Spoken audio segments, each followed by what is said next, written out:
AI पढ़ाई में आपका स्वागत है। पिछले वीडियो में हमने अनसुपरवाइज्ड लर्निंग सीखी थी, जहां एल्गोरिदम बिना किसी लेबल के डेटा में से पैटर्न्स खोजता है। आज हम मशीन लर्निंग के तीसरे और शायद सबसे रोमांचक प्रकार की बात करेंगे, रीइंफोर्समेंट लर्निंग। ये वो टेक्निक है जिससे AlphaGo ने चेस के वर्ल्ड चैंपियन को हराया, जिससे ChatGPT को हेल्पफुल और सेफ बनाया गया और जिससे सेल्फ ड्राइविंग कार्स सड़क पर चलना सीखती हैं। आज हम सीखेंगे एजेंट और एनवायरनमेंट क्या होते हैं, रिवॉर्ड और पॉलिसी कैसे काम करती है, और क्यू लर्निंग से डीप RL तक का सफ़र। पहले मशीन लर्निंग के तीनों प्रकारों को एक साथ देखते हैं। सुपरवाइज्ड लर्निंग में हम मॉडल को लेबलर डेटा देते हैं, इनपुट और उसका सही जवाब। मॉडल सीखता है। अनसुपरवाइज्ड लर्निंग में सिर्फ डेटा होता है, कोई लेबल नहीं। मॉडल खुद पैटर्न्स ढूंढता है। और रीइंफोर्समेंट लर्निंग, यहाँ कोई डेटा सेट नहीं, कोई लेबल नहीं। मॉडल, जिसे हम एजेंट कहते हैं, एक एनवायरनमेंट में एक्शंस लेता है। अच्छे एक्शंस पर रिवॉर्ड मिलता है, बुरे पर पेनल्टी, और धीरे धीरे वो एक स्ट्रैटेजी सीख लेता है। 3 ज़रूरी बातें। पहली, इसे कोई डेटा सेट नहीं चाहिए। दूसरी, ये करके सीखता है, किताब से नहीं। तीसरी, जितना ज़्यादा प्रैक्टिस करे उतना बेहतर होता जाता है। एक रियल एनालॉजी सोचिए, कुत्ते को ट्रेन करना। आप उसे लेबल्ड एग्जाम्पल्स नहीं दिखाते। जब वो बैठता है, रिवॉर्ड। जब वो कूदता है, पेनल्टी। वो सीख जाता है कि बैठने से ज़्यादा रिवॉर्ड मिलता है। रीइंफोर्समेंट लर्निंग बिल्कुल यही है। या फिर एक बच्चे को चलना सीखते हुए देखिए। कोई उसे नहीं बताता कि पाँव कहाँ रखना है। वो कोशिश करता है, गिरता है, फिर कोशिश करता है। हर सफल कदम उस बिहेवियर को रीइंफोर्स करता है। यही नेचर का रीइंफोर्समेंट लर्निंग है। हर रीइंफोर्समेंट लर्निंग सिस्टम में 6 मुख्य कंपोनेंट्स होते हैं। इन्हें समझ लिया तो किसी भी RL सिस्टम को समझ सकते हैं। पहला, एजेंट। ये वो है जो डिसीजंस लेता है और एक्शंस करता है। रोबोट हो सकता है, गेम कैरेक्टर हो सकता है, ट्रेडिंग एल्गोरिदम हो सकता है, या सेल्फ ड्राइविंग कार। दूसरा, एनवायरनमेंट। ये वो दुनिया है जिसमें एजेंट रहता है। एजेंट जो भी एक्शन करता है, एनवायरनमेंट उस पर रिएक्ट करता है, ऑब्जर्वेशन और रिवॉर्ड देता है। तीसरा, स्टेट। ये एजेंट की करंट सिचुएशन है। वो अभी कहाँ है, क्या देख रहा है, स्कोर क्या है। ये एजेंट के डिसीजन का इनपुट होता है। चौथा, एक्शन। ये वो चॉइस है जो एजेंट हर स्टेप पर करता है। बाएं जाना, दाएं जाना, बटन दबाना, स्टॉक खरीदना, ये सब एक्शंस है। पांचवा, रिवॉर्ड। ये एक नंबर है जो एनवायरनमेंट हर एक्शन के बाद देता है। अच्छे एक्शन पर पॉजिटिव रिवॉर्ड, बुरे पर नेगेटिव यानी पेनल्टी। और छठा, सबसे ज़रूरी भी, पॉलिसी। ये वो स्ट्रैटेजी है जो एजेंट सीखता है। पॉलिसी कहती है, इस स्टेट में ये एक्शन करो। यही वो चीज़ है जो RL एक्चुअली सीख रही होती है। ऑप्टिमल पॉलिसी जो टोटल रिवॉर्ड मैक्सिमाइज करे। अब देखते हैं कि RL का पूरा लूप कैसे काम करता है। Step 1, state. एजेंट एनवायरनमेंट को ऑब्जर्व करता है। वो देखता है कि अभी सिचुएशन क्या है, यह उसका इनपुट है। Step 2, action. एजेंट अपनी करंट पॉलिसी के हिसाब से एक एक्शन चूज करता है। वो डिसाइड करता है अगला कदम क्या होगा। Step 3, reward. एनवायरनमेंट एक्शन को प्रोसेस करता है और एजेंट को फीडबैक देता है, एक रिवॉर्ड नंबर। ये पॉजिटिव भी हो सकता है, नेगेटिव भी। Step 4, next state.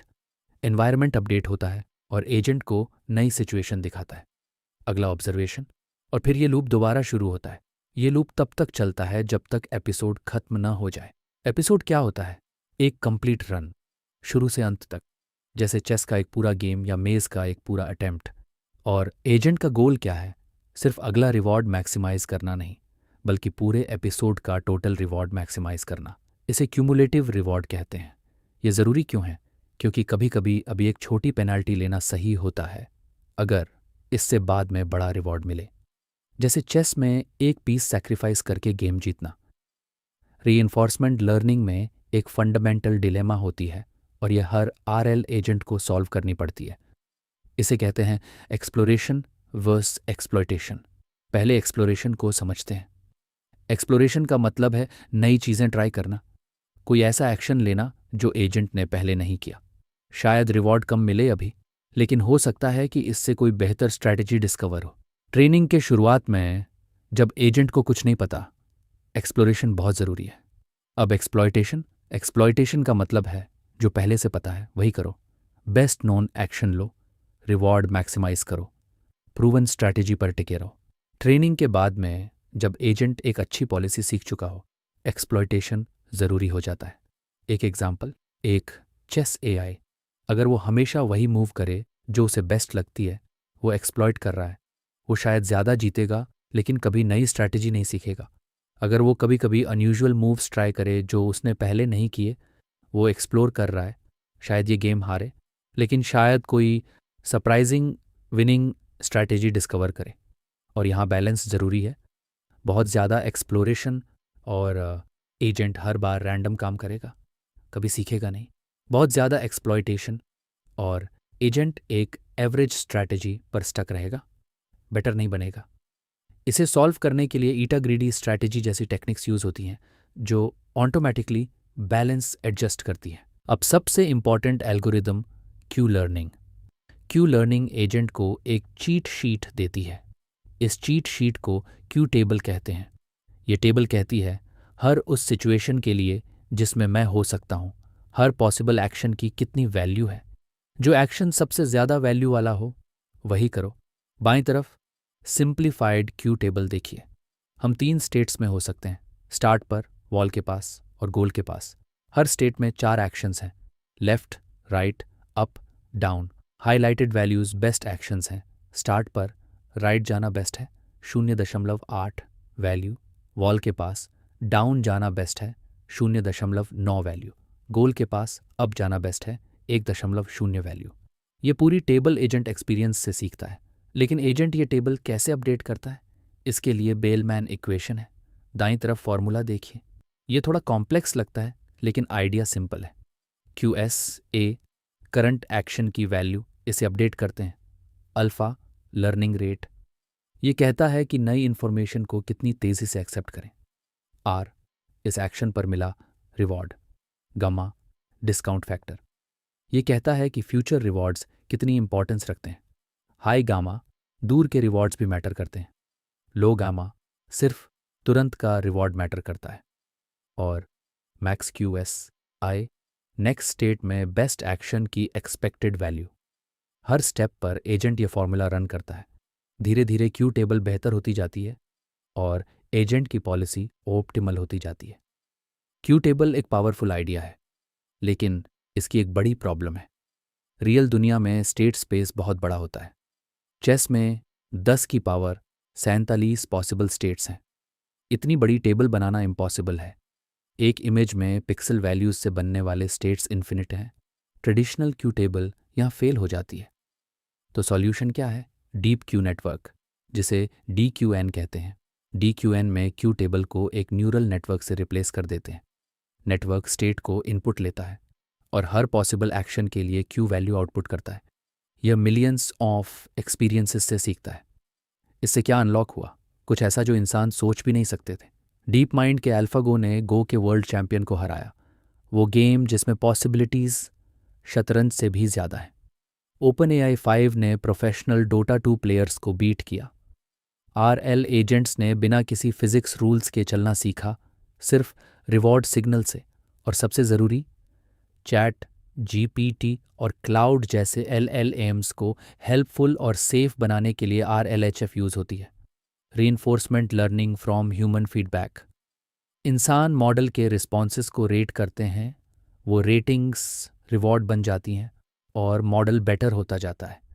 की इंसाइट याद रखिए, DeepRL बराबर reinforcement learning plus neural networks. Neural network वो करती है जो क्यू टेबल नहीं कर सकती, कॉम्प्लेक्स हाई डायमेंशनल स्टेट्स को हैंडल करना। अब देखते हैं कि रीइंफोर्समेंट लर्निंग असली दुनिया में कहाँ कहाँ है। गेम्स और स्ट्रैटेजी, ये वो एरिया है जिसने RL को फेमस बनाया। अल्फागो ने चेस और गो दोनों में वर्ल्ड चैंपियंस को हराया। OpenAI 5 ने प्रोफेशनल Dota 2 टीम्स को बीट किया। अल्फा स्टार स्टारक्राफ्ट 2 में ग्रैंड मास्टर लेवल पर पहुंचा। और इन सब में एक कॉमन बात, किसी ने इन्हें एक्सप्लिसिटली नहीं सिखाया कि कैसे जीतें। इन्होंने खुद सीखा। रोबोटिक्स, रोबोट आर्म्स सीखते हैं कि ऑब्जेक्ट्स को कैसे ग्रास्प करें बिना किसी इंसान के हर मूवमेंट प्रोग्राम किए। बाइपेडल रोबोट्स वॉकिंग सीखते हैं। अमेज़ॉन के वेयर हाउसेस में रोबोट्स RL से सीखकर पैकेजेस हैंडल करते हैं। Autonomous vehicles, self driving cars R L से लेन स्विचिंग सीखती हैं। वेमो अपनी कार्स को सिमुलेशन में ट्रेन करती है। करोड़ों miles virtual driving real road पर आने से पहले। हेल्थ केयर और साइंस, ड्रग डिस्कवरी में आरएल मॉलिक्यूल्स डिज़ाइन करती है। अल्फाफोल्ड ने प्रोटीन स्ट्रक्चर प्रिडिक्शन की प्रॉब्लम सॉल्व की, जो साइंटिस्ट्स दशकों से नहीं कर पाए थे। फाइनेंस और trading, algorithmic trading strategies RL से ऑप्टिमाइज होती हैं। पोर्टफोलियो मैनेजमेंट रियल टाइम में आरएल डिसीजंस लेता है। और large language models, chat GPT और क्लॉड को हेल्पफुल, हार्मलेस और ऑनेस्ट बनाने के लिए RLHF यूज़ होती है। इंसान रिस्पॉन्सेज रेट करते हैं, वो रेटिंग्स रिवॉर्ड सिग्नल बन जाती हैं। मॉडल उन रिवॉर्ड्स को मैक्सिमाइज करना सीखता है। यही RLHF है। चलिए एक बार तीनों ML टाइप्स को साथ में कंपेयर करते हैं। ये टेबल आपके एग्ज़ाम और इंटरव्यूज़ दोनों में काम आएगी। सुपरवाइज्ड लर्निंग, इसे लेबल्ड डेटा चाहिए। ये करेक्ट आंसर से सीखता है। आउटपुट प्रिडिक्शन या क्लास होती है। फीडबैक इमीडिएट मिलता है। Example spam detector. Unsupervised learning, unlabelled data चाहिए। ये हिडन पैटर्न से सीखता है। आउटपुट ग्रुप्स या प्रोजेक्शन होती है। फीडबैक नहीं मिलता, ये खुद डिस्कवर करता है। Example customer clusters. Reinforcement learning, कोई डेटासेट नहीं चाहिए, बस एक एनवायरनमेंट। ये रिवॉर्ड्स और पेनल्टीज से सीखता है। आउटपुट एक पॉलिसी होती है। एक्शन स्ट्रैटेजी, फीडबैक डिलेड होता है, रिवॉर्ड बाद में मिलता है। एग्जाम्पल एल्फागो, चैट जीपीटी का RLHF। और नीचे सबसे ज़रूरी बात, आज के मॉडर्न AI सिस्टम्स इन तीनों को मिलाकर यूज़ करते हैं। GPT models unsupervised pre training से शुरू होते हैं और फिर RL यानी RLHF से अलाइन होते हैं। Self driving cars supervised learning से इमेजेस को समझती हैं और RL से ड्राइविंग डिसीजंस लेती हैं। ये तीनों अलग नहीं हैं, ये एक दूसरे के कॉम्प्लीमेंट हैं। आज की 4 मुख्य बातें, इन्हें याद रख लिया तो रीइंफोर्समेंट लर्निंग हमेशा याद रहेगी। 1. करके सीखना। RL एजेंट्स ट्रायल और एरर से सीखते हैं। कोई लेबल डेटा नहीं चाहिए, रिवॉर्ड सिग्नल ही एकमात्र टीचर है।